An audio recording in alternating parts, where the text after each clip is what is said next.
त्या शापित नाण्यांचे रहस्य उलगडले होते. ते नाणे साधे नसून पिशाच्यांचा देव मत्सर याची ते निशाण होते. 8वा बळी दिल्यावर राणीला ती भेट मिळाली होती तिच्या मत्सर देवाकडून. पण ज्याप्रमाणे वाईट असतं त्याचप्रमाणे चांगलंही अस्तित्वात असतं. त्या महात्म्याने तिचे सर्व डाव उलटवून लावले. काळ बदलला होता.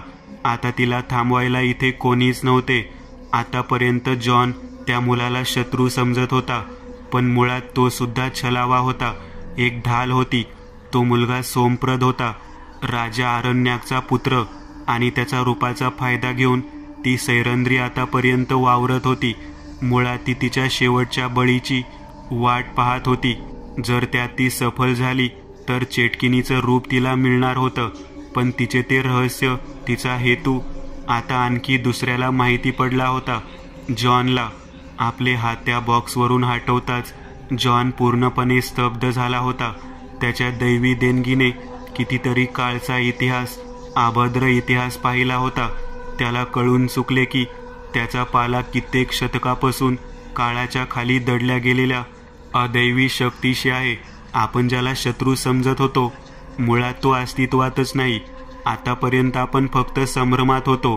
तो मुलगा, तो सोमप्रद, तो तर कधीचाच मुक्त झालाय. खरी शत्रू ती राणी आहे, आणि तिचा हेतू सुद्धा मला माहिती आहे. असं म्हणत जॉन ताडकन उठला. जॉन, हे काय बोलतोय? दिनकरला काहीच समजत नव्हते. जॉन, कोण राणी, कोण तो सोमप्रद? दिनकर खरं काय आणि पडलेले प्रश्न यांचे उत्तर देण्याची ही वेळ नाही. मला स्नेहा माहिती आहे कुठे आहे, आणि तिच्यासोबत काय होणार हे मला माहिती आहे. मला तिची डेट ऑफ बर्थ सांगाल का पटकन? जॉन असा अचानक काय बोलतो दिनकरला काही समजत नव्हते. पण नक्कीच त्याने त्या बॉक्समुळे काहीतरी पाहिले याची खात्री त्याला झाली. त्याने थोडा विचार करून म्हटले आणि स्नेहाची डेट ऑफ बर्थ सांगितली. ओ थँक गॉड, अजून आपल्याकडे थोडा वेळ आहे. जॉनने घड्याळात पाहिले. आता रात्रीचे 11 वाजणार होते.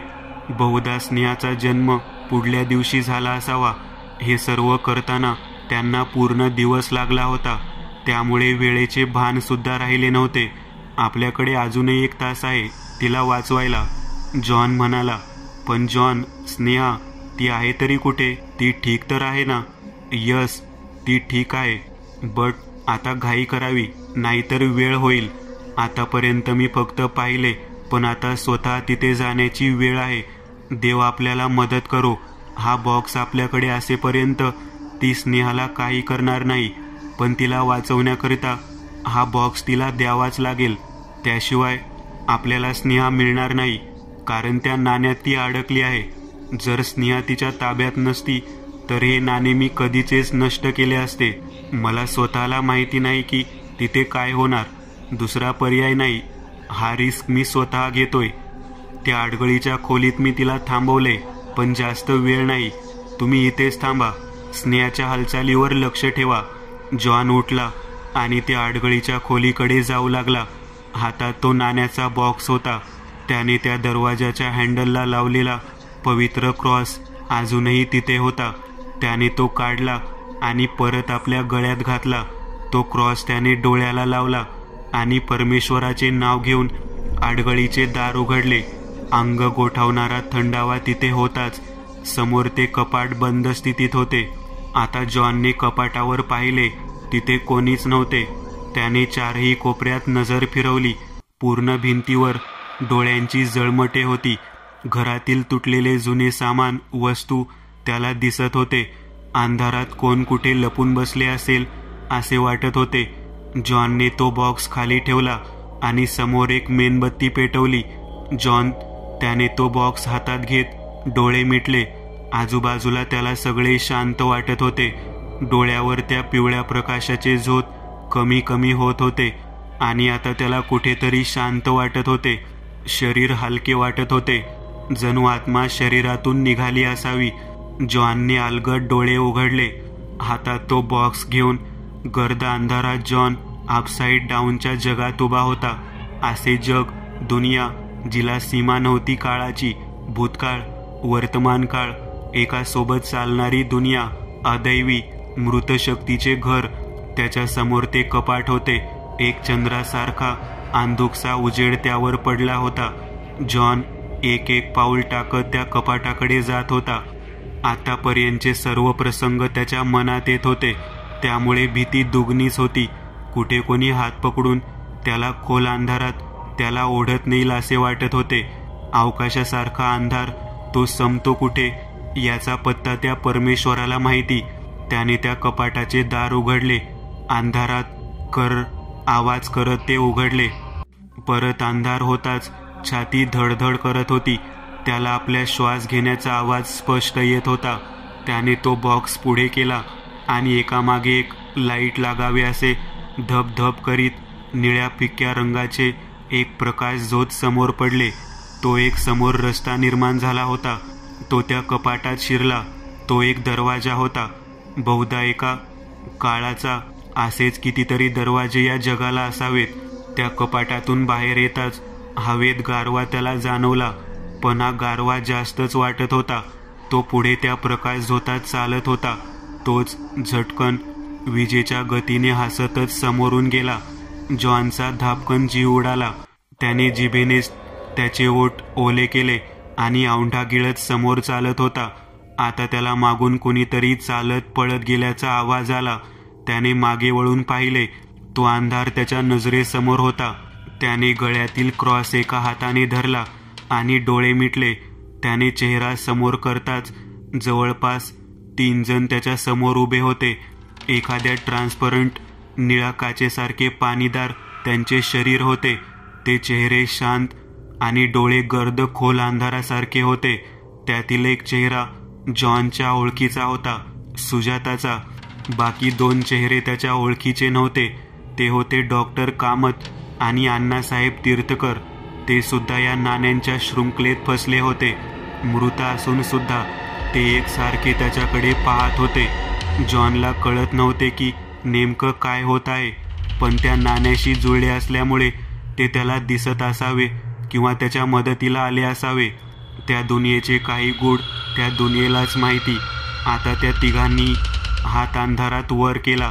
ते तिघे जॉनला काहीतरी दाखवत होते, इशारा करत होते. त्यांनी इशारा करताच समोर एक तुटपुंजे काहीतरी दिसत होते. एक महाल पूर्ण पडक्या स्थितीत होता. त्याने याआधी तो महाल पाहिला होता आणि त्याला माहिती असलेले ते तळघर, तेथील तो बळी देण्याचा प्रसंग जसच्या तसा त्याला आठवला. त्यांनी त्या तिघांवर एक नजर टाकली. ते एकसारखे जॉनकडे पाहत होते. जॉन तिथून गेल्यावर त्या 3 आकृत्या अंधारात गुडूप होत होत्या. जॉननी वेळ न घालवता पटापट आपले पाय तिकडे वळवले. जवळ येताच त्या महालाच्या तळघराचा रस्ता त्याला दिसला. खाली जाण्यासाठी दगडी पायऱ्या होत्या, पण त्या पूर्ण काळवंडल्या होत्या. जॉनने एका पायरीवर पाय ठेवताच त्याच्या गळ्यातील तो क्रॉस चमकत होता. त्या क्रॉसच्या पूर्ण बाह्य आकारावर एक पिवळा प्रकाश झोत आला होता, सूर्याच्या उजेडासारखा. पण तो असा अचानक का चमकला? दैवी शक्तीला अदैवी शक्तीने आव्हान तर केले नसेल, किंवा ती अदैवी शक्ती जवळ तर नसेल. पण जॉनला हे माहिती होते. तो त्या प्रकाशात एक एक पायरी खाली उतरत होता. आता मात्र त्याला आत ऊब वाटत होती. तो त्या तळघरात आला होता जिथे राणी सैरंद्रीने ती 8 बळी दिले होते. आपल्या गळ्यातील क्रॉस काढत तो समोर करून पाहत होता. समोर फक्त अंधार आणि पायाला भुसभुशीत राग जाणवत होती. तो एका ठिकाणी आला आणि समोर त्याला तो मुलगा दिसला. त्याच्या समोर स्नेहा झोपलेल्या स्थितीत होती. तो मुलगा तिच्या जवळ पाय दुमडून बसला होता. जॉन अगदी त्या मुलापासून 20 पाऊल दूर उभा होता. त्याला पाहताच जॉन म्हणाला, मला माहीत आहे तू कोण आहेस. या मुलाचा सहारा घेऊन आता काही उपयोग नाही. बस झाला आता छलाव्याचा खेळ. तिला सोड, मी तुला या सर्वातून मुक्ती देतो.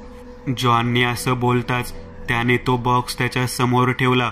बॉक्स खाली ठेवताच त्या मुलाने त्या बॉक्सकडे पाहिले. आता त्याचा चेहरा जॉनला दिसत होता. दोन्ही डोळ्यातून रक्त वाहत असल्यासारखे वाटत होते. तो मुलगा उठला आणि जॉनकडे पाहत होता.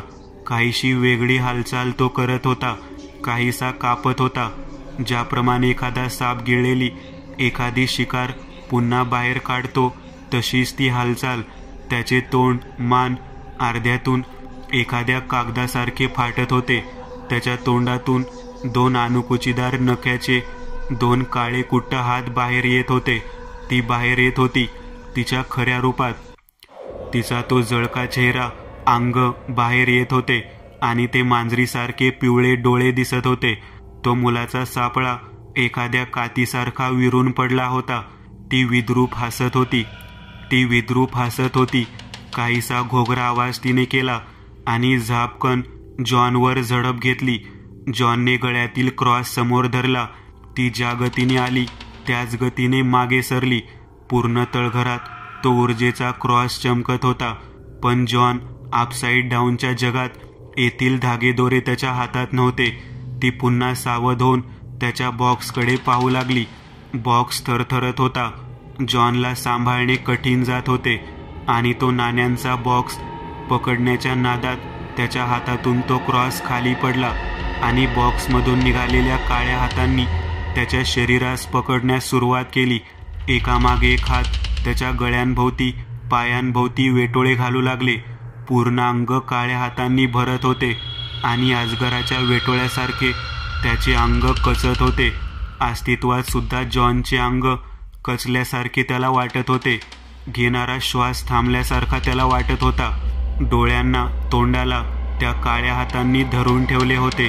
ते क्रॉस अगदी 2 पावलांसमोर होते, पण जॉन किंचितही हालचाल करू शकत नव्हता. त्या संदुकातील ते नाणे एक एक करत तिच्या दिशेने निघाले होते. आपला सैतानी जबडा खोलत ती एक एक नाणे त्यात सामावून घेत होती. आता ती वळली आणि समोर काहीतरी अभद्र गीत गात होती. तेच न समजणाऱ्या पिशाची भाषेत काहीतरी बोलत होती. माझ्या देवा, हा शेवटचा बळी. मला चेटकीन होण्यापासून आता कोणीच रोखू शकत नाही.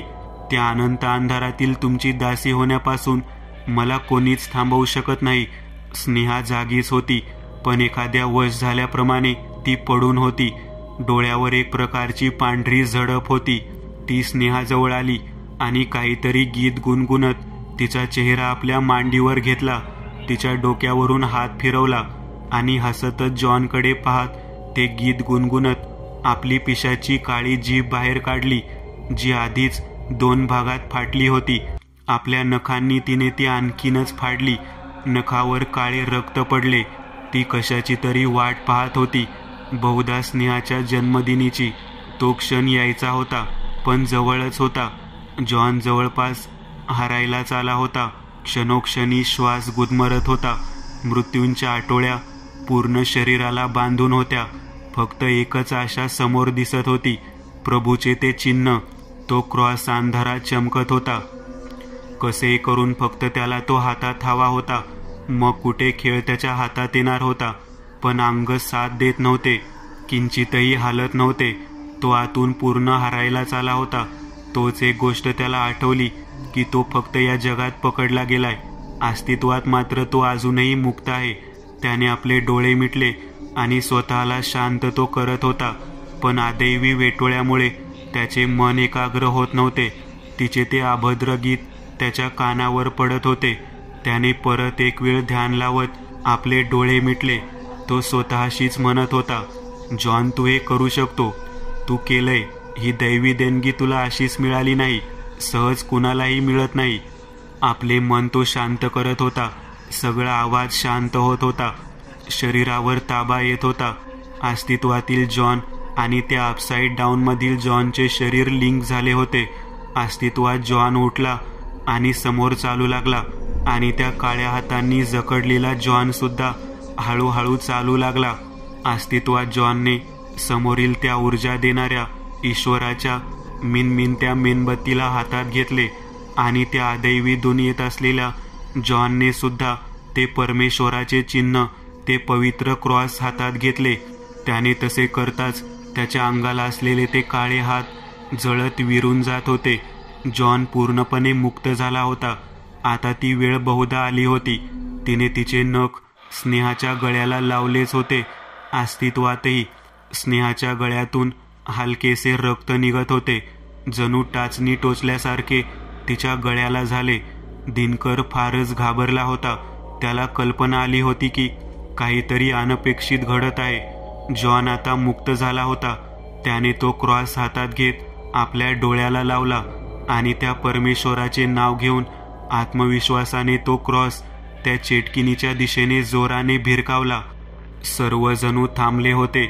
हवेतून गिरक्या घेत हळूहळू ते पवित्र क्रॉस पिवळ्या मंगळ झोताने तिच्याकडे जात होते. स्नेहाचे मुंडके काही क्षणात विलग होणारच होते, पण सर्व काही होण्याआधीच ते क्रॉस त्या चेटकिनीच्या अगदी मस्तकात रुतल्या गेले. एखाद्या ओल्या मातीच्या गोळ्यात जोराने एक दगड मारावा व तो दगड आतमध्ये अलगद जावा तसा तो क्रॉस मधात तिच्या मस्तकात घुसला होता. त्या पवित्र ऊर्जेच्या प्रकाशाने, त्या पवित्र चमचमत्या उभीने तिचे शरीर जळायला लागले. पुन्हा ते तळघर त्या प्रकाशाने चमकत होते आणि त्याच होणाऱ्या वेदना कल्लोळ तिथे उठला होता. पूर्ण अंग जळून हवेत विरत होते. आता तो आवाज, तो प्रकाश, सगळं काही थांबले आणि जमिनीवर नाणे खाली पडले. हळूहळू ते नाणे चमकत काळे पडू लागले आणि त्या नाण्यांनी मातीचे रूप घेतले. तेथील ते नाणे, ती आणि सगळं काही मुक्त झाले होते. कायमचे खाली पडलेला तो क्रॉस आता चमकत होता. अदैवी शक्ती तेथून नाहीशी झाली होती. स्नेहाच्या डोळ्यावरील ती पांढरी झापड नाहीशी झाली. ती उठून बसली होती. आश्चर्याच्या दृष्टीने इकडे तिकडे पाहत होती. समोर तिला जॉन दिसला. जॉन धावतच स्नेहाकडे धावत आला. Sneha, are you okay? तिने मानेनेच होकार दिला. जॉनने समोरील क्रॉस हातात घेत आपल्या गळ्यात घातला. आता काहीशी हालचाल त्यांना जाणवत होती. ते संपूर्ण तळघर भूकंप आल्यासारखे हालत होते, थरथरत होते. ते खाली कोसळणारच होते. तोच स्नेहाला समोर काहीतरी दिसत होते. निळ्या रंगात पुसटशा आकृतीत. मम्मी, तिच्या तोंडून शब्द निघाले. स्नेहा रडत होती. सुजाता, तिची आई, तिला हात हलवत निरोप देत होती. स्नेहा, पटकन, आता आपल्याला निघायला हवे. माझा हात पकड. हात पुढे करत जॉन म्हणाला. स्नेहाने रडतच जॉनचा हात पकडला आणि एका हाताने तिच्या मम्मीला बाय केले. तिचं मन भरून आले आणि त्या दोघांनीही डोळे बंद केले. जॉनने परत आपले मन एकाग्र केले आणि झटकन डोळे उघडले. जॉन अस्तित्वात आला होता. खऱ्या जगात तो आला होता. हातात मेणबत्ती होती, जी आता विझली होती, आणि तो बॉक्स त्याच्या समोर होता, पण अगदी रिकामा. ते कपाट सुद्धा उघडे होते, पण आता त्या सगळ्यांची भीती वाटत नव्हती. तो धावतच आडगळीच्या खोलीतून बाहेर आला. स्नेहा जिथे होती तिकडे आला. त्या दुनियेत, त्या तळघराचा, तेथील त्या गोष्टीचा एक एक अंश कायमचा पुसला गेला होता. स्नेहा उठून बसली होती. दिनकरच्या गळ्याला बिलगून रडत होती. जे झाले ते सांगत होती. जॉनचे सुद्धा मन भरून आले होते आणि चेहऱ्यावर जिंकल्याचे समाधान सुद्धा. तो आला आणि समोरच्या सोफ्यावर बसला. दिनकरने हात जोडतच त्याला थँक्स म्हटले. त्याने मानेनेच त्याला थोडेसे हसत उत्तर दिले. सगळं सुटलं होतं. सगळ्या गोष्टीतून जॉनने स्नेहाला वाचवले होते. जॉनच्या डोळ्यावर सकाळची किरणे पडत होती. तो उठला आणि खिडकीपाशी गेला. बाहेरील वातावरण अगदी ताजं, प्रसन्न वाटत होते. एक कोवळी ऊन त्याच्या सर्वांगाला समाधान देत होती. जॉन, उठलास? घे, मी तुला उठवणारच होतो. आणि पुन्हा खूप खूप थँक्स. कॉफी हातात घेत दिनकर म्हणाला. जॉनने हसूनच ती कॉफी घेतली आणि म्हणाला, दिनकर, ते माझे कामच. खरंच, जे झाले त्याच्यावर विश्वास कोणीच ठेवणार नाही, पण जगामध्ये असे बरेच काही आहे जे आहे पण दिसत नाही. पण जॉन, नेमकं हे काय, कशासाठी झाले ते सांगशील का आता तरी? दिनकर खाली बसत म्हणाला. कॉफीचा एक घोट जॉनने घेतला आणि सोफ्यावर बसला. एक एक करत जॉननी सगळं दिनकरला समजून सांगितलं. ऐकताना दिनकरच्या चेहऱ्यावर कधी प्रश्न, भीती येत होती. कितीतरी वेळानंतर स्नेहा डोळे चोळत बाहेर त्यांच्या जवळ आली. दिनकर आणि जॉनचे बोलणे जवळपास संपले होते. सो, मिस स्नेहा, आता तरी फ्रेंड बनशील माझी? स्नेहाकडे बघत जॉन हसत म्हणाला. तिने हसतच उत्तर दिले, हो, पण तुम्ही भूत नाही ना? नाही. जॉन परत हसला. Okay, wait. बहुधा ती काहीतरी बोलत होती. मला मरण हवे, असं ती काहीतरी बोलली. जॉनला आधी भीती वाटली, पण त्याला माहिती होते की ते फक्त शब्द होते. एक ओळ होती अर्थ नसलेली छलावा होता. मृगजळ होते. स्नेहाने आजूबाजूला पाहिले. कोणीच तिला दिसले नाही आणि दिसणारही नव्हते. ती हसतच जॉनला म्हणाली, आता आपण फ्रेंड आहोत. स्नेहाने असे बोलताच स्नेहा आणि दिनकर हसायला लागले.